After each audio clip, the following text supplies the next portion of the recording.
4.15 총선 격전지 인터뷰 예고드린 대로 경기도 용인정으로 가겠습니다. 더불어민주당 표창원 의원의 지역구였던 곳이에요. 근데 표창원 의원이 불출마 선언을 하면서 무주공산이 된 지역구. 민주당에서는 사법농단 의혹을 고발한 이탄희 전 판사를 전략 공천했고, 통합당에서는 북한 인권운동을 해온 김범수 후보를 공천했습니다. 수도권의 민심을 가늠할 수 있는 지역구이기 때문에 더 관심이 갑니다. 오늘 두 후보를 릴레이로 만나보지요. 먼저 기호 1번 더불어민주당 이탄희 후보 연결이 돼 있습니다. 이탄희 후보님 안녕하세요. 네, 안녕하세요. 이탄희입니다. 예, 공식 선거운동 첫날인 어제 분위기 어땠어요?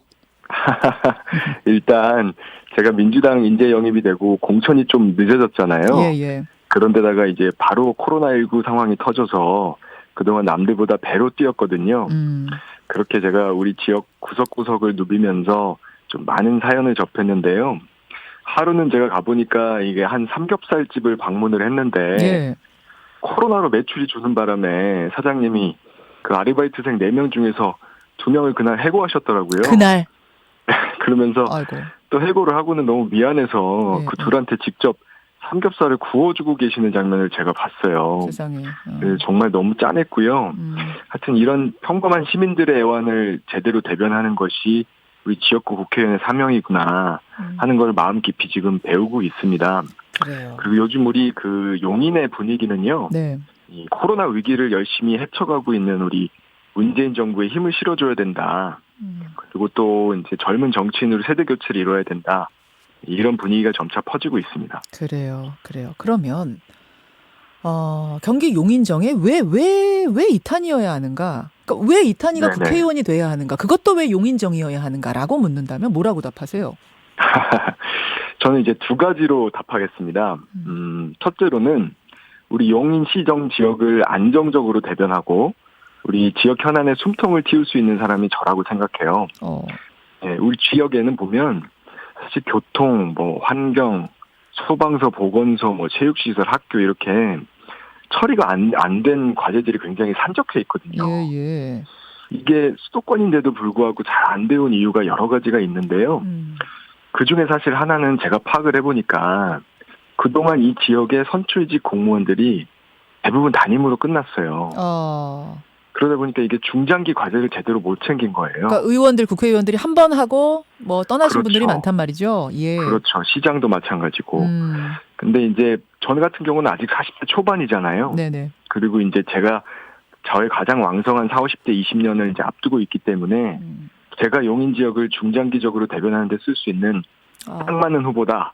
이렇게 말씀을 드리고요. 이번에 되면 전 쭉 여기다 못을 받겠습니다. 말뚝 받겠습니다. 이 말씀이시네요. 그럴 수 있다면 저의 영광이죠.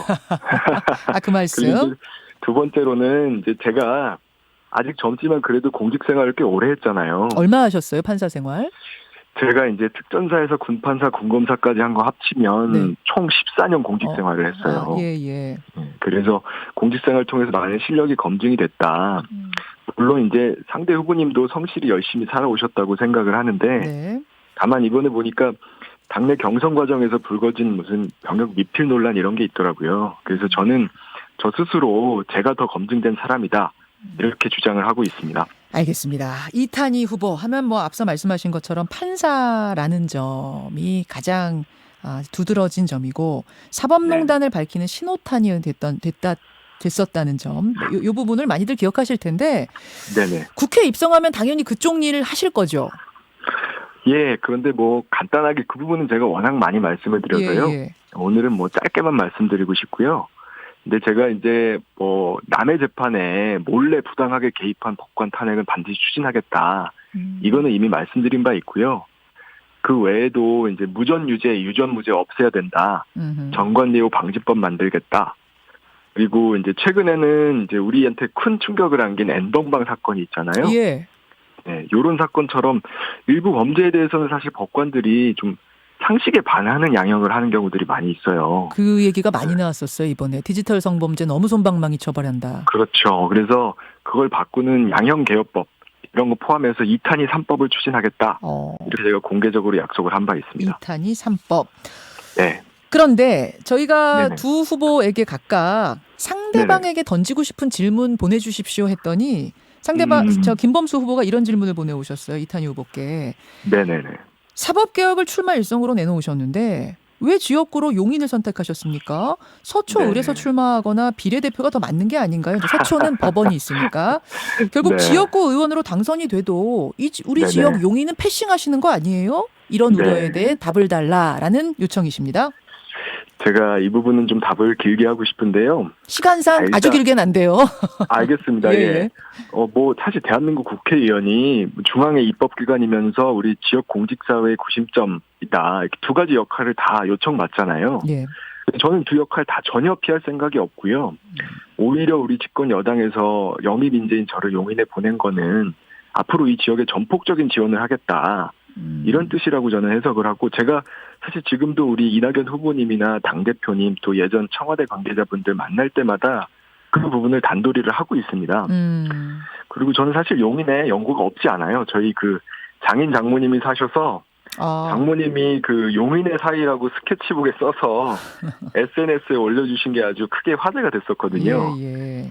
그리고 제가 마지막으로 좀 덧붙이자면, 사실은 제가 알기로는 상대 후보님의 경우에도 오히려 지금 용인 출신이 아니고 송파 병지역구의 지역위원장 이제 오디션 보셨다가 떨어지신 다음에 이제 작년에 용인으로 오신 걸로 알고 있거든요. 근데 이제 거꾸로 자꾸 용인과 관계가 없는 사람이라고 공격을 하시는 거에 대해서는 좀 민망하다라고 하시는 시민들이 많다는 점을 좀 알아주시고 그 부분에 대해서 좀 신경을 써주시면 좋겠습니다.